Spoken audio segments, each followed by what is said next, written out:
Why is death always portrayed as dark, sinister?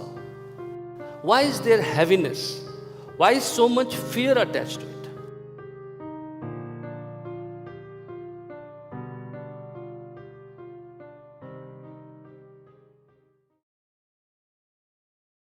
So tell us, I'd read that you had one of those near-death experiences. Is that true? It is. It is true. It is true. Tell me. Well, I had that whole white light thing. You did? At what point? After the MRI, I was unconscious in the tube, and then when I came out of it and they talked to me, and then I kind of had that thing where it's sort of like passing out, except you pass kind of up. You pass up. Sort of, and you have this big blow-up thing, and you know, I don't know how to... I don't know. I never had it, so I don't know. I'm waiting on you to... Anybody here have it? I don't know. Yeah. So... It's been a while now, so it's it's not as fresh for me, but it's just a lot of white light, and you see people that have passed on, and they talk to you, and then you pop right back into your body, and you're awake. And you have I had an incredible sense of well-being, in a sense that it's just so near. It's not a far away or scary thing. And that you mean death? Death. Really? That it's a very near and like safe. It's a breath away. Yes, it's just right there. Really? And that's interesting. There is no such thing as life and death. Life is death, and death is life. They are not different. It is only a question of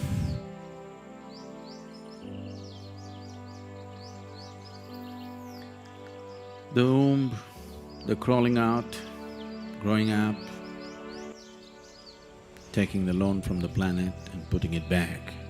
But it's just life, or it's just death. We need not have invented two words for this. It's just one thing. We can call it the life.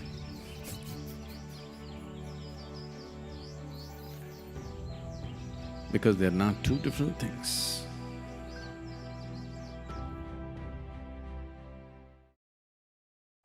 So what happens when we die? It's a question that humanity has wrestled with throughout history.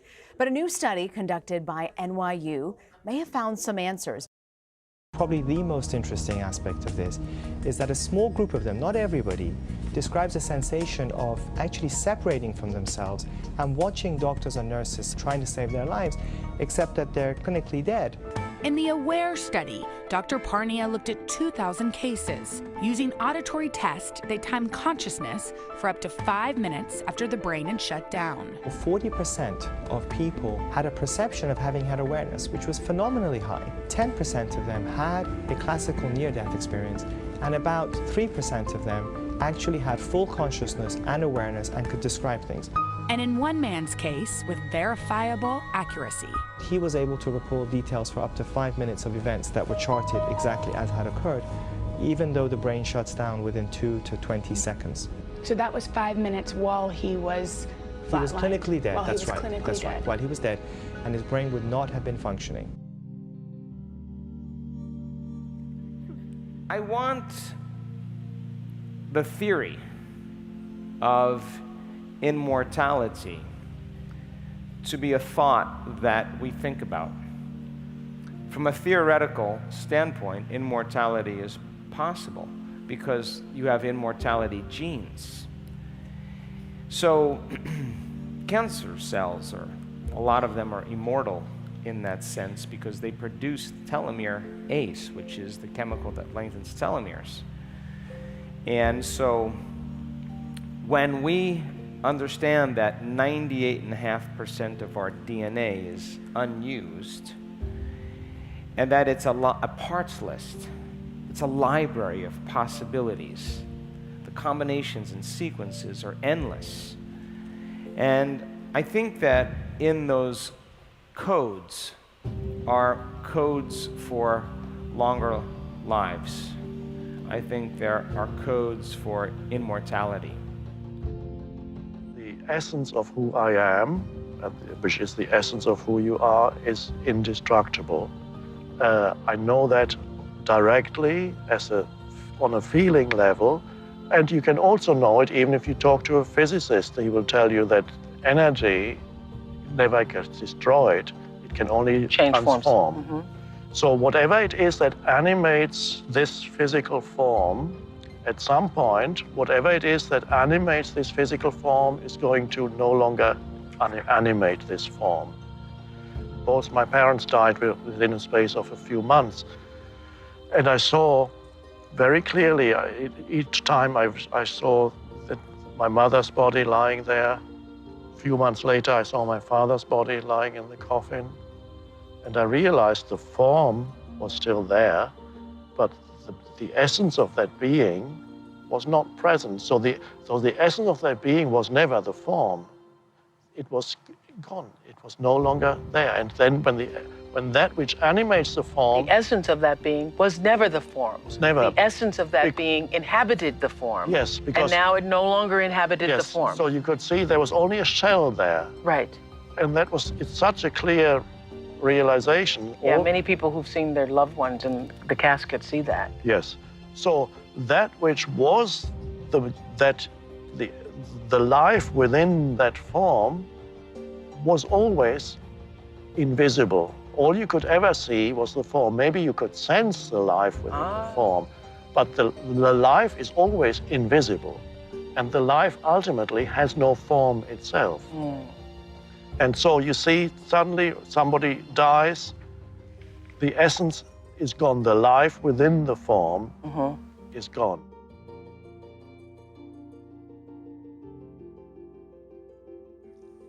If you close your eyes and sit, right now you're looking at me. If you close your eyes, you cannot see me. But you are still there, isn't it? So right now, is it you who is looking at me? Or is it your eyes which are looking at me? So it's you who is looking at me. Yeah. Through the window of your eyes, you're looking at me. If you close the window, do you still exist? I still exist. So, you are clearly saying you are much more than the body, isn't it? Yes. And you also know very clearly that this body you slowly accumulated. Yes. Or in other words, what you call as my body is just a bit of loan that you have taken from Mother Earth, just a piece of the planet. She's pretty generous. No, it's very generous. Yeah. She's pretty generous with the loan. But when the time comes, she wants to collect it atom by atom. See, now I hold this pebble in my hand. Yeah. Initially I say, this is my pebble, I'm not willing to give it to you. After some time, I start thinking, this is me.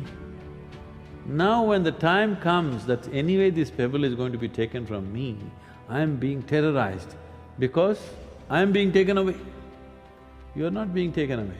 Only the food that you gathered, the piece of planet that you gathered in the form of this body, the planet is asking it back. If only you were aware this is only something I've accumulated, not intellectually. Every moment if you are constantly aware that I am not this body, this is just mine, all right. It's just a gathering. I've accumulated this, I'll use it, and when it's necessary, I'll drop it. If this awareness was there all the time in your life, death would be just change of clothes, isn't it? It's actually more simple than that. So what happens after? Okay, I paid back the loan. The question is only willingly or unwillingly, but whichever way, the loan gets taken.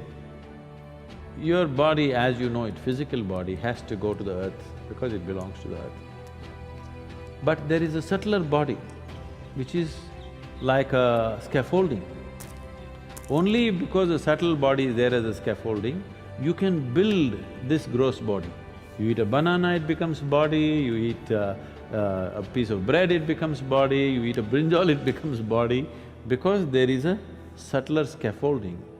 This body that you see, the physical body, is only gathering around the subtler body. So when this body falls, the subtle body, which is generally referred to as etheric body or whatever else, is still on.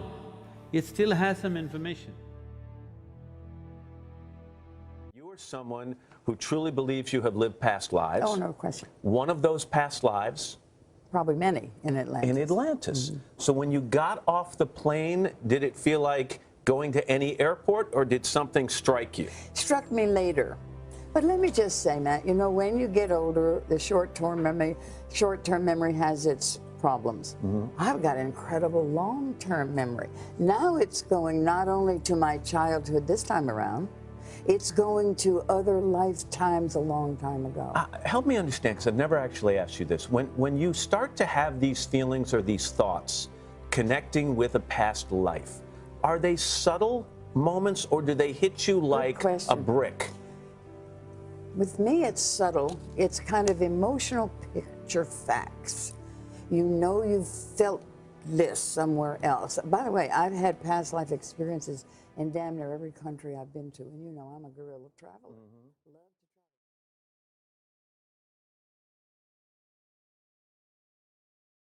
Facts and belief. I know the religious people believe, the scientist says prove. What do you believe? What do you think happens when we die? Well, so I can make some unassailable statements about what happens when you die. So you spend your life eating food. Food has a calorie content, and calorie is a source of energy. Calorie is a unit of energy. You bring it in, and then the energy is available for you to maintain your body temperature at nearly 100 degrees. It's 98.6. How do you keep something at 100 degrees when nothing else around you is? You're burning energy to sustain that, because biologically we need to be at that temperature to function, okay? You also need energy to walk and to move. That's why you eat food. The moment you die, what happens? You don't maintain the energy. Your temperature drops. How far does it drop? To room temperature. At a funeral, in the casket, if you touch the hand of the person in the casket, your first thought is, the body's cold. No, it's not, it's room temperature. But it's cold compared to 100 degrees. They're no longer burning this energy. Okay, so now, every one of your molecules has energy within it. If you get cremated, that energy gets released in the form of heat. And you heat the air, and that air radiates to space. You get buried, which is how I want my body to be disposed of. Bury me. Bury me. Because you know why? I don't want the energy content of my body to just get radiated out into space, of no use to anybody. Put me in the ground. Let the worms, microbes, come in and out of my body. And the energy content of my body that I had assembled over my lifetime, consuming the flora and fauna of this earth, my body then returns to them. And thus is the cycle of life. I know that's going to happen because you can measure where the energy goes. And that's how I want to go out. There was a beautiful being in Vancouver, Joyce Frazee, passed away recently. She had come to many of our gatherings, and she herself had become an effective teacher. And her form, through an illness, began to dissolve. And as it began to dissolve, and she found it more and more difficult to move, she would still come to our gatherings. More and more, the light of consciousness was shining through the fading form. And looking into her eyes was beautiful. I hope somebody took a photo of her so that you can look into her eyes and see that the unconditioned, the light of the unconditioned was shining through her eyes and through her entire form. It was shining through. And that is the beauty, that is the death, when death comes, that's the greatest portal. And she was able to surrendered to that, so it was open wide. And it didn't matter anymore how much longer this form would be here. The flowering had happened. The fulfillment, consciousness flowering through this form. It happened. It doesn't need more time. It's flowered. It's the whole evolutionary impulse of the universe is towards that. Somehow, and I cannot explain it in words, it's beyond, we don't even attempt to really understand what is behind that. It is far beyond understanding, but it's just to say that there is the evolutionary impulse of the universe is behind that. Consciousness wants to flower through the form, the human. It will flower through any form. It doesn't say you are more worthy than this, I will choose this form because you are more worthy. It flowers where there is a transparency, where the form, the rigid mind structures give way. They die first. Identification with that, me, mind-made self, goes. And this is why we are here, because as you sit here, you are finding death before death finds you. And the mind structures that you are identified with as me, the thought forms die. And so the flowering is happening here before death finds you. You embrace death already. But it doesn't matter when it happens. And consciousness will move through. It could be a criminal, killed several people, inflicted suffering on others, and of course on himself. And in that midst of hell, in his cell, waiting for execution, suddenly, inside, the entire structure of the self, mental, emotional structures, dissolves, because the suffering is unbearable. And suddenly, something shines through. And now he doesn't care anymore whether the execution happens or not. And there have been cases like that. There was a woman in Texas 2 or 3 years ago who had killed 2 people with an axe. She had been a prostitute, a drug addict, and with her lover killed 2 people with an axe. And she was on death row for several years. And at some point something happened in her, and the surrender happened. And suddenly there was a being of great softness, beauty through. There was not, the strange thing is there was not even guilt anymore, because guilt is still to be identified with unconscious movements as me, to derive your sense of self from the movement of unconsciousness and saying, I did that, that was me. She saw the dreadful nature of that, but it no longer disturbed her peace. That wasn't her at all. That was not the consciousness that had now emerged. And then she was executed.